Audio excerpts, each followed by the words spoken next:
नमस्कार, मैं कविता उनियाल। आप देख रहे हैं मीडिया टुडे टीवी। लॉकडाउन के बाद पहली बार भारत के प्रधानमंत्री नरेंद्र मोदी किसी देश की यात्रा पर निकले हैं। प्रधानमंत्री नरेंद्र मोदी आज बांग्लादेश पहुंच गए हैं, लेकिन बांग्लादेश पहुंचते ही प्रधानमंत्री नरेंद्र मोदी को भारी विरोध का सामना करना पड़ गया है। भारत में पल रहे नफरती गुंडों की करतूतों की वजह से आज मोदी जी को विदेश में अपमान का सामना करना पड़ा। प्रधानमंत्री नरेंद्र मोदी की इस यात्रा के खिलाफ ढाका यूनिवर्सिटी के छात्रों ने विरोध प्रदर्शन किया। प्रदर्शनकारियों ने हाथों में तख्तियां ले रखी थी जिसमें लिखा था मोदी कातिल है। साथ ही प्रदर्शनकारी मोदी गो बैक के नारे भी लगा रहे थे। इस दौरान प्रदर्शनकारियों की पुलिस के साथ झड़प भी हुई।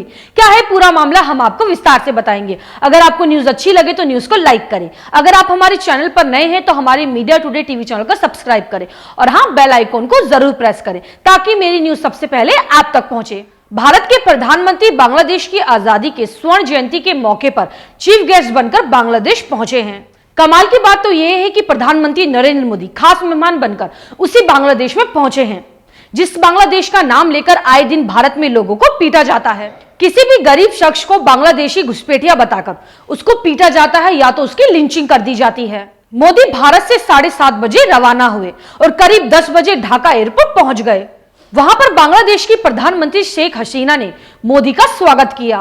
मोदी यहां बांग्लादेश में 50वें स्वतंत्रता दिवस के मौके पर जयंती समारोह में शिरकत करेंगे, जिसके बाद उन्होंने ढाका में फ्रीडम फाइटर से भी मुलाकात की। प्रधानमंत्री का काफिला उसके बाद शहीद स्मारक पहुंचा। यहां पर प्रधानमंत्री नरेंद्र मोदी ने बांग्लादेश की आजादी में शहीद हुए योद्धाओं को श्रद्धांजलि दी और साथ ही उनकी याद में एक पौधा भी लगाया। उसके बाद दोनों देश के प्रधानमंत्रियों ने मिलकर बंगबंधु बापू म्यूजियम का उद्घाटन किया। मोदी के ढाका पहुंचने से पहले ही कुछ मुस्लिम संगठनों और छात्र संगठनों ने मोदी का विरोध करना शुरू कर दिया। प्रदर्शनकारी पीएम मोदी पर धार्मिक तनाव भड़काने और गुजरात का मुख्यमंत्री रहते हुए हिंसा को नजरअंदाज करने का आरोप लगा रहे हैं।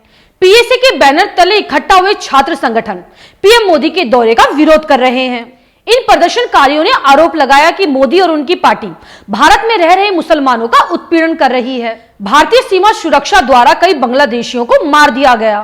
प्रदर्शनकारियों का यह भी कहना था कि भारत की गुलाम हसीना सरकार ने मोदी को इनवाइट किया है, हम इसका विरोध करते हैं। इसके अलावा भी बांग्लादेश में एनआरसी और सीए को लेकर भी विरोध होता रहा है। सीए को जरूरी बताते हुए अमित शाह ने बांग्लादेश में हिंदुओं के उत्पीड़न की बात कही थी, जिसे लेकर बांग्लादेश ने कड़ी आपत्ति जताई थी। बांग्लादेश के विदेश मंत्री मोमिन ने कहा था कि जो लोग हिंदुओं के उत्पीड़न की बात कर रहे हैं वो गैर जरूरी और झूठ है। पूरी दुनिया में ऐसे देश कम ही हैं जहां बांग्लादेश जैसा सांप्रदायिक सौहार्द है।